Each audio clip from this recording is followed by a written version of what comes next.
Messieurs les présidents, ministres, rapporteurs, chers collègues, des adolescents de 13, 14 et 15 ans sont mis en examen pour complicité d'assassinat en relation avec une entreprise terroriste dans l'attentat contre Samuel Paty.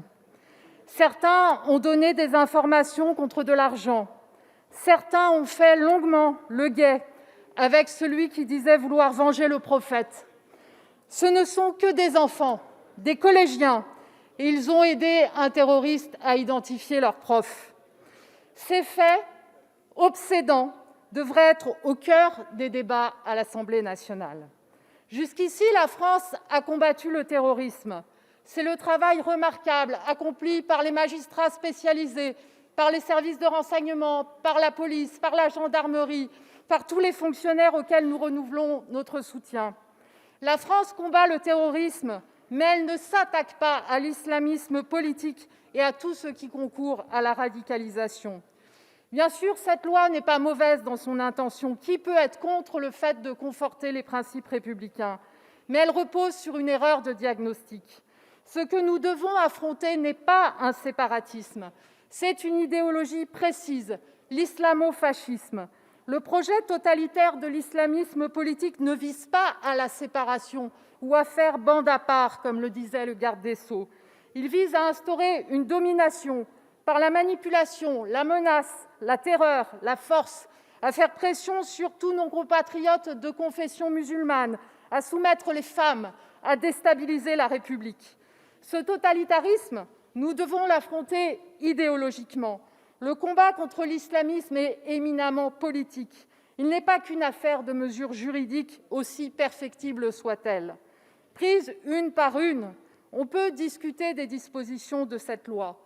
Ma principale réserve vis-à-vis de ce texte, outre la procédure qui esquive des débats et recourt au temps programmé, est qu'il cherche un raccourci, une sorte de truc magique, là où il n'y a pas d'autre choix que le dur labeur d'une mobilisation générale à engager avec détermination, avec constance, avec cohérence, pour faire de la République une réalité de tous les jours, pour toutes et pour tous.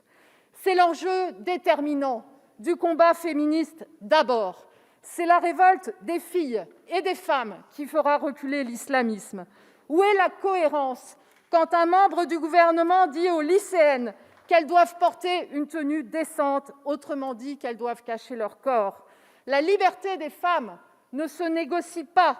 Le patriarcat ne se combat pas à moitié. Son héritage doit être aboli en totalité. C'est l'enjeu de la République des territoires, ensuite, avec les mêmes droits, les mêmes devoirs, les mêmes normes, partout. La Nation se résigne depuis des décennies à l'état de fait d'une ségrégation territoriale, abandonnant la population à des logiques identitaires.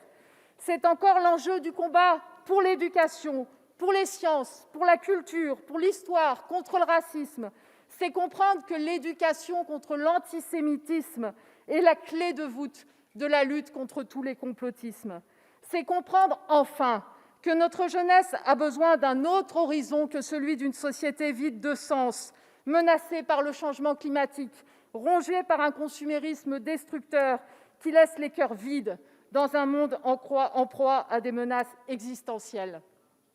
On ne combat pas la barbarie par des mesures techniques, mais par un destin commun, des perspectives collectives nouvelles. Voilà pourquoi, chers collègues, le Parlement s'honorerait à prendre le temps de se poser les bonnes questions, à ne pas se contenter de dispositions dont certaines sont utiles, mais d'autres superficielles ou parfaitement discutables. Pense-t-on vraiment que d'aggraver la maladie française du contrôle bureaucratique par une suspicion envers toutes les associations qui font honnêtement leur travail changera quoi que ce soit ? On se trompe de cible. Nous sommes nombreuses ici, par-delà les sensibilités, qui étions prêts à un acte fondateur. Le 11 janvier 2015, des millions de Françaises et Français avaient manifesté pour dire « Je suis Charlie ». C'était un soulèvement contre la haine, pour la laïcité, mais aussi l'exigence d'un sursaut.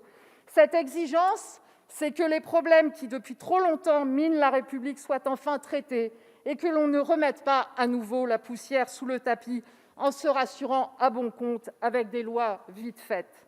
Nos principes républicains ne doivent pas seulement être réaffirmés, défendus contre ceux qui les attaquent par la référence et la célébration du passé, mais par une vision du futur qui suscite l'enthousiasme. Les principes de laïcité, de fraternité, de sororité sont encore plus adaptés au monde d'aujourd'hui qu'à celui qui les a vus naître. Chaque fois qu'elle est attaquée, la République doit faire bloc, mais cela ne suffit plus. Remettre le pays en mouvement autour d'une nouvelle espérance pour la jeunesse, pour l'émancipation des femmes, pour la démocratie, pour le métissage, pour un nouvel horizon de civilisation écologique permettant de se projeter dans l'avenir et d'aimer vivre ensemble parce que l'on regarde devant, voilà ce qui permettra à chacune et chacun d'agir, de ne plus rien laisser passer et de se sentir investi d'une mission républicaine.